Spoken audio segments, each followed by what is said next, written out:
In this video, we're going to be talking about how to launch a listing.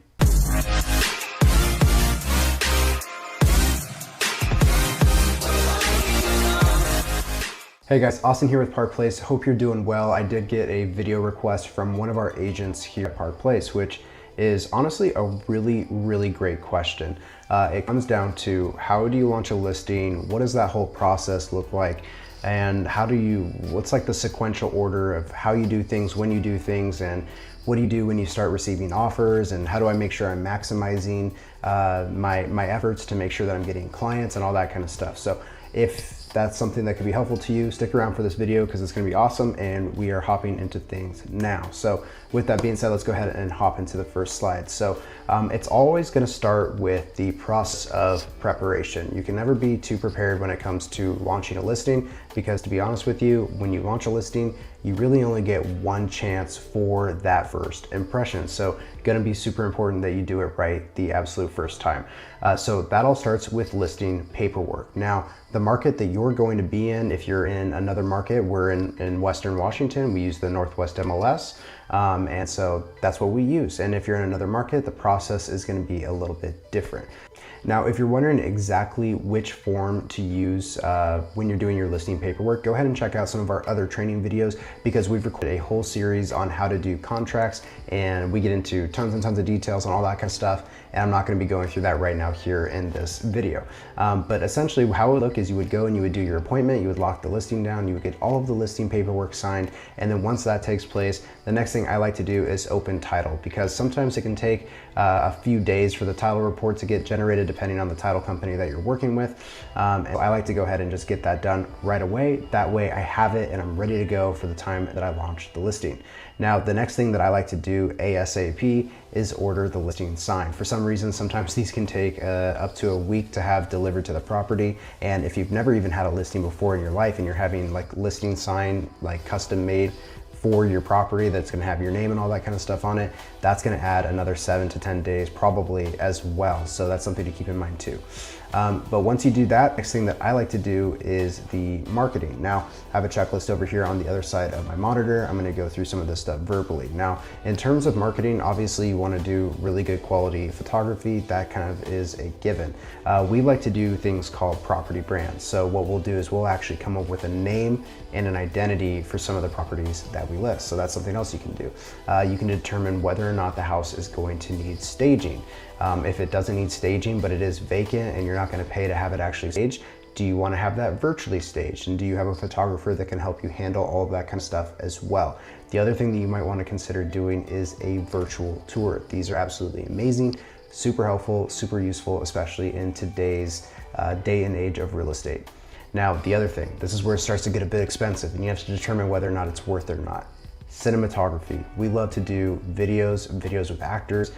Typically, we're only going to be doing this on more expensive properties, or properties where the sellers actually wanted to pay us to do a little bit more and go above and beyond. So that kind of depends there. But in addition to that, you're also going to want to get brochures ordered, or some people like to use flyers. We typically use brochures. They're a little bit nicer, a little bit higher quality material, and that has done really well for us. And then of course, the other thing that you need to do before you launch is actually write the property description on what people are going to see in terms of words when they look up the property online. So believe it or not, it's a lot harder to do that than one might think. So make sure you allow yourself enough prep time to actually have that well done and do a good job on it. It'll come back to reward you for sure.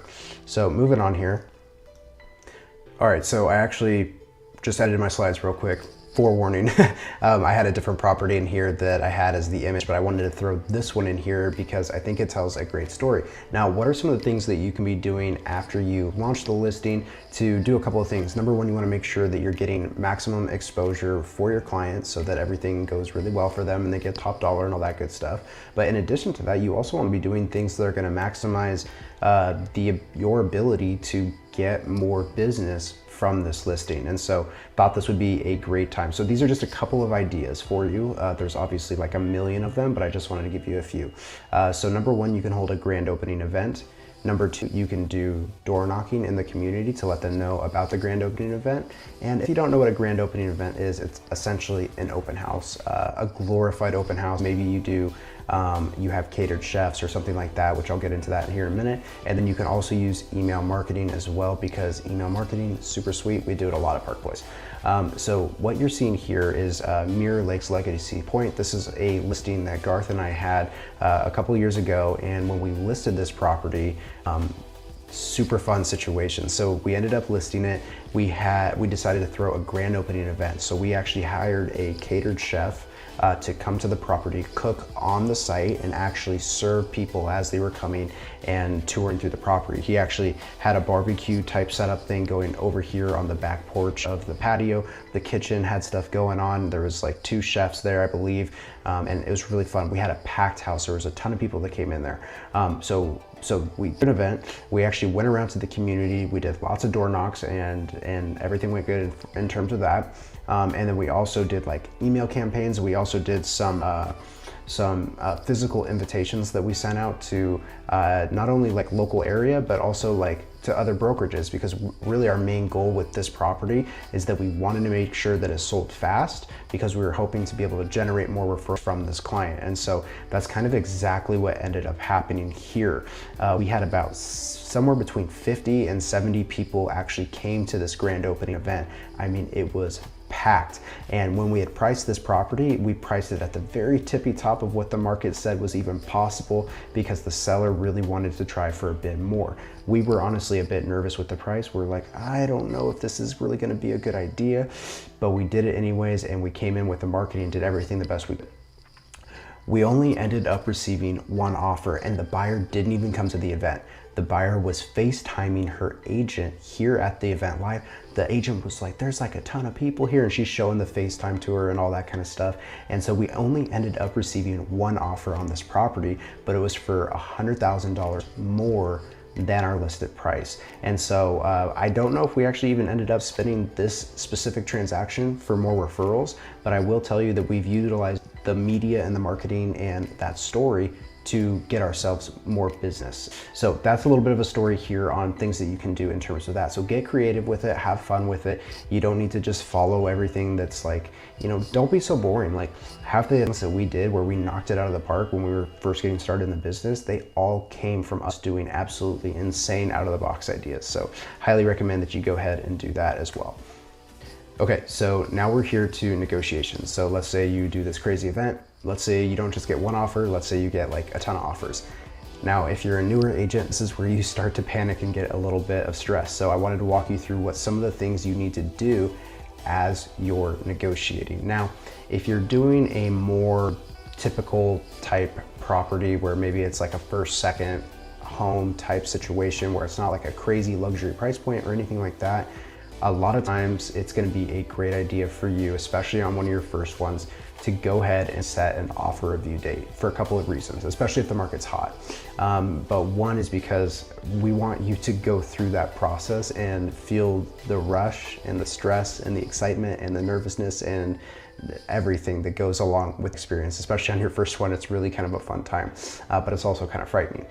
So go ahead and set an offer review date. So you might want to suggest listing on a Thursday, right? So you launch and do everything on Thursday.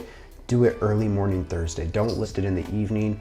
Don't list it at night. Don't list it, you know, terribly. Like make sure it's perfect. So have everything ready to go on Tuesday or Wednesday. Make sure it's perfect so that all you have to do is hit go and it's ready to launch on Thursday. So you want to do that, right? And so you launch it potentially on like a Thursday, maybe set an offer review date for that Monday or Tuesday. I typically will set them for a Monday, and that's been pretty good for me, but it depends on location, price, all these super variables. Obviously, I'm just kind of giving you more general advice here. So you're gonna wanna do that. Hopefully offers are gonna come in. Hopefully you priced it right. The marketing was good. There's lots of people coming in, and hopefully there's lots of offers that come in. So what are the things that you do? A couple of things, and these aren't necessarily in order. I just kind of jotted down some ideas for talking points. Number one is you're gonna wanna verify financing. So if some of the offers are coming in and they're getting loans, you need to verify, you know, who is the lender? What work has been done to get this person approved? Have they received pay stubs? Have they received any tax information that they needed? Like actually call the lender directly yourself and ask them questions about, you know, hey, is their financial situation good? Can you give me a little bit of a rundown? Because the last thing you want to do is have 10 offers come in accept one offer and have it fall apart because you did a lack of due diligence on making sure that their financing was in really good shape. And that's gonna happen from time to time anyway, so don't beat yourself up if that does end up happening. But highly recommend that you verify and vet the financing situation of all offers that come in, especially the good ones. And I guess that is gonna be the next one. Yeah, so actually that's kind of 2 points in one here. Compare offers in detail before presenting to your client. Now, when you actually present offers to your client, I highly recommend you do it in person. You don't have to, and a lot of times I don't necessarily anymore myself, but I think that there's a lot of power that really comes from being face-to-face with somebody where they can ask you questions, and especially on like your first or second transaction, like I think this is gonna be a really good thing for you to do anyways, so I highly recommend that. But anyway, so go there face-to-face. Now you can print off all the offers and take them there if you want to do it that way. You can have them into like a Google Drive folder on your computer that you take with you and go through them there at that time as well. Just keep in mind that's going to be harder for you to get actual signatures there if that's your intention. If you want to have everything signed off when you're right then and there, and then you're probably going to want to just print the contracts off. But if you have 10 offers and you know that like there's only 3 that are actually good, you don't need to focus really that much time on them. You can let them know that those offers exist, but don't walk through and actually talk to them and say, oh, well, this is this offer, and you know, give them too much information and start to confuse them. You want to really focus on the top couple of offers and potentially even mostly highlighting the top offer, because you've done your homework and you've read these contracts forward and backward, and you actually understand exactly which offer is the best, why, you vetted the financing and all that kind of stuff. So really make sure you're doing your due diligence before you talk to a client. Now, if you're starting to get offers to come in and you're doing an offer review date, I recommend that you do not just forward off all of these offers as they come in. Now, the only time that you're gonna wanna present an offer as it comes in before the offer review date is if somebody comes in with a bully offer and they have an offer expiration date of say 24 hours and you need to respond to them. So that would be the only case where you might need to present that offer to them. So please keep that in mind. But if you just start forwarding offers off to them as they come in, you're gonna start to freak out the sellers. Don't do it. It's gonna be information overload and all that kind of stuff. So make sure to do that. So before you present to your client, make sure you read these offers and you know them forward and back. Make sure that you actually vet and verify the financing so that when you're talking to them, you're spending your time talking about only relevant information.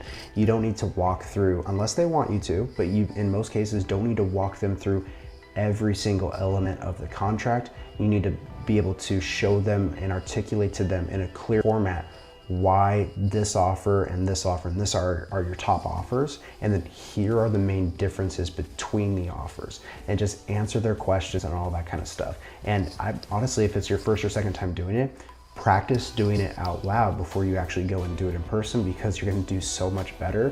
You're probably still going to not do that great, to be honest with you, just because that was my experience anyways. I remember when I got my first buyer under contract and I literally walked them through line item by line item on the contract. It was terrible. They had already purchased like 3 houses. They didn't need it. They were so nice. But anyways, you don't want to do that unless you're working with a type of client where they want you to do that level, and that's okay if that's what they want. You want to give them what they want. And then, yeah, so identify the top offers. I guess that wasn't really 2 bullet points because I just talked about that, but yeah, identifying the top offers and then focusing on them, not wasting your time on the ones that don't matter. Okay, so you've talked about the offers, you've picked one, it's looking really good, you're super excited, you're maybe a little bit anxious or something like that. Before you get too excited, make sure that the contract gets fully signed and that your client doesn't miss any signatures, that you don't miss any signatures if you're having to sign an addendum or something like that. Like, make sure that it is super clean, super put together.